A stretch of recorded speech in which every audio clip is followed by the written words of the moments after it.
રાજ્યમાં છેલ્લા 25 દિવસથી સતત વરસાદી માહોલ છે. સતત વરસાદ અને વાદળછાયા વાતાવરણના કારણે ખરીફ પાકોમાં રોગ જીવાતોનો રાફડો ફાટ્યો છે.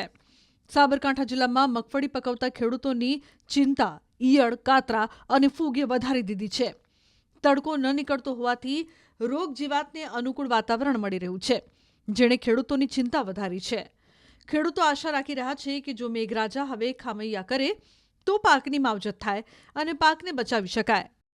સાબરકાંઠા જિલ્લામાં સૌથી વધુ મગફળીનું વાવેતર કરવામાં આવતું હોય છે, પરંતુ જે અવિરતપણે અને જે વહેલો વરસાદના કારણે ખેડૂતોને કેટલાક વિસ્તારમાં વાવેતર કરવાનું બાકી હતું. તો આ ઉપરાંત જે વહેલું વાવેતર કર્યું હતું તે ખેડૂતોના ખેતરમાં વરસાદી પાણી ભરાવા જવાને લઈને નુકસાન થયું છે. તો આ ઉપરાંત કહી શકાય કે જે ફૂગજન્ય રોગ પણ મગફળીમાં જોવા મળ્યા છે, અને આ ઉપર પડતા ઉપર પાટું કહી શકાય તેમ જે કાતરા નામની જીવાતનો પણ ઉપદ્રવ થયો છે, જે ધીરે ધીરે આ જે પાક છે પાકના પાન ખાઈ રહ્યા છે. તેના કારણે ખેડૂતોને નુકસાન થઈ રહ્યું છે. શરૂઆતથી જ જે વાવેતર કર્યું છે માંડ મગફળી અત્યારે હાલ મોટી થઈ જાય, પરંતુ જે ફૂગ લાગવાથી પણ મગફળીના છોડ જે કપાઈ ગયા છે, જે અંદરથી બગડી ગયા છે. આ ઉપરાંત જે કાતરાનો ઉપદ્રવ થતાં ખેડૂતોને મોટા પ્રમાણમાં નુકસાન થઈ રહ્યું છે. વરસાદ ગઈકાલથી લગભગ હવે થોડોક વિરામ જેવું લાગ્યું છે, પણ વાદળ તો છે જ, પુષ્કળ વરસાદ આવે એવું લાગે છે.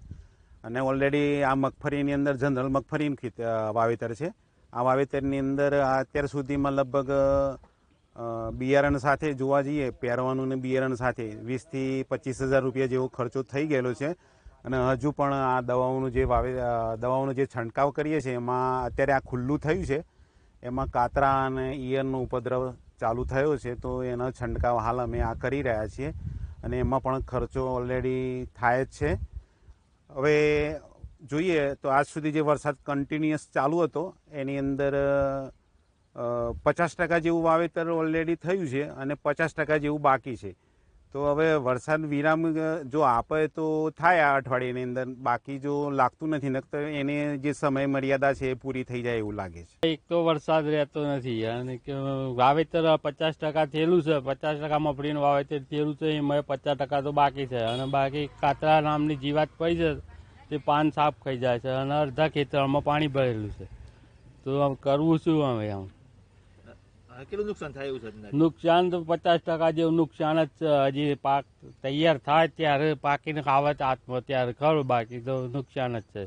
આ વખતે આગોતરું જે અમે વાવેતર કર્યું છે કે જે કોળામાં ગારવણ કરી અને મગફળી વાવી છે એ અત્યારે હાલના તબક્કામાં ઉગી ગયેલી છે. પણ વરસાદ એક ધારો મહિનાથી ચાલુ રહેવાથી કાળી ફૂગનો પ્રોબ્લેમ બહુ આવ્યો છે, અને પાણી બહુ ભરાઈ રહેવાથી મગફળી પણ વિકાસ થતો નથી. અને ઓછામાં પૂરું રહી ગયું કે એમાં ઠંડુ વાતાવરણ થઈ ગયું, એટલે ઠંડા વાતાવરણને લીધે કાતરાને ઈયળ એટલે પુષ્કળ ઈયળ છે. ફૂગની દવા કરીએ તો તરત વરસાદ પડી જાય છે, એટલે જે દવા કરી હોય એ ધોવાણ થઈને બીજા ખેતરમાં જતું રહેશે, કારણ કે પાણી ભરાવા દઈએ છે તો મગફળી કોઈ જવાનો પ્રોબ્લેમ રહેશે. અને જે હજી બાકી છે વાવેતર એમાં તો વાવેતર કરવાનો ચાન્સ જ નથી મળ્યું, કારણ કે અંદર ટ્રેક્ટર ચાલી એવા જ નથી, એટલે વાવેતર કરવું કઈ રીતે. એટલે આ વખત તો મને 50% ઉપર નુકસાન છે, મોટામાં મોટું નુકસાન મગફળીમાં જશે આ વખત. શરૂઆતના તબક્કામાં ભૂંડને એ બધું બહુ હેરાન કરી નાખ્યું છે. અમે 10 દિવસ તો અહીંયા જ્યાં સુધી મગફળી ઉગીને તૈયાર ના થઈ ત્યાં સુધી ખાટલાને બધું લઈને અહીંયા ટેન્ટ બનાવીને ખેતરમાં જ અમે સૂઈ રહ્યા હતા. અને ઉગી ગયા પછી એમ કે થોડી રાહત થઈ.